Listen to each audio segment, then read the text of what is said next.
Merħba magħna għal din is-sessjoni fejn illum nilqa' lil Svetlana Bela. Kif inti Svetlana? I'm very good, thank you.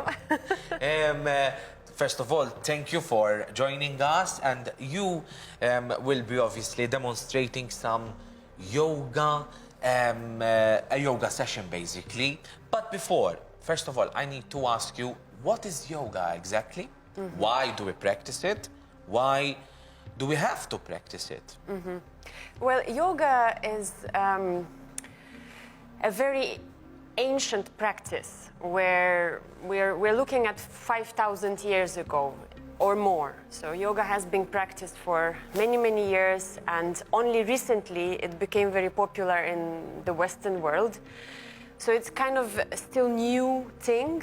Now it's very popular and everyone is trying to do it and trying to understand what it is. But originally yoga was just for the mind. Yeah? So the yoga, what we see now is more physical, more poses, more fun, more activity-based, where originally yoga is for calming the mind. Yeah? So the yoga is the practice to focus your mind on an object or anything what you choose to focus on, and to maintain the focus for a long time without distractions. So that is yoga.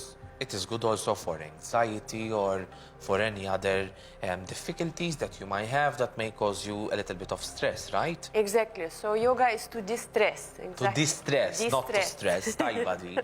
Tayyeb. But do you burn calories? Well, with the exercises that we do, because it's an exercise, it's a physical exercise, right? Yes, it's a part of it. Okay. So physical exercise is a part of yoga practice, and obviously with physical activity you lose calories, you lose body fat, and you become more mindful what you eat also, because yoga teaches you to become mindful, and that's why you take you make better choices. You will go for an apple and not for chocolate. Okay. Maybe. Sometimes we see a couple of videos online where we would see people who would literally stand on their head, and you know, we would see them very flexible. I mean, is that it, or there's a step one? Well, it's a process. If you become stronger and more flexible, you need more challenging poses to challenge your body and mind. So the more you practice, the more difficult it becomes. But you can start small. You can begin very basic poses with basic practice, because you don't want to break your neck. Yeah? Don't try the poses without professional guidance. Exactly, that's very important. Yeah. Alicia, questions? So yoga, how much have you, for how many years have you been teaching this? I've been teaching yoga for 20 years, and I've been practicing yoga 30 years. My mom introduced me to yoga. Back then it wasn't very popular, and mainly only adults were practicing.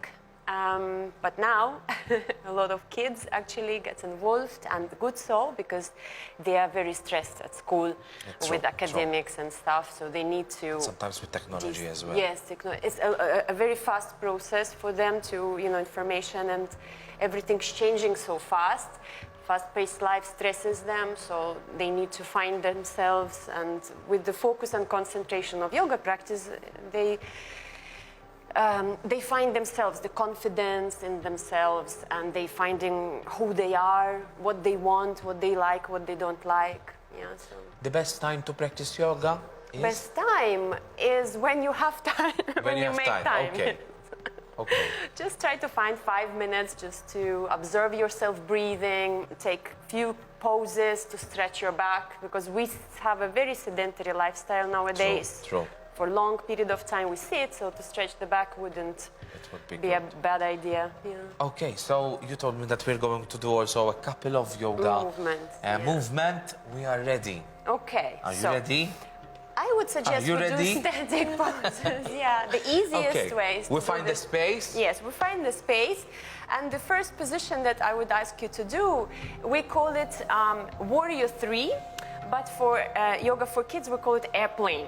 So you're going to create a shape of a plane, so with the arms as the airplane wings, and you start balancing on one foot, look down to the floor, and try to engage the muscles of your legs, steady your gaze, engage your belly, and come back up. And we can change the side. So try to fly with your arms like the airplane wings, or like the bird flying in the sky, and release. So this is warrior 3, and it's for concentration and for balance, to improve balance.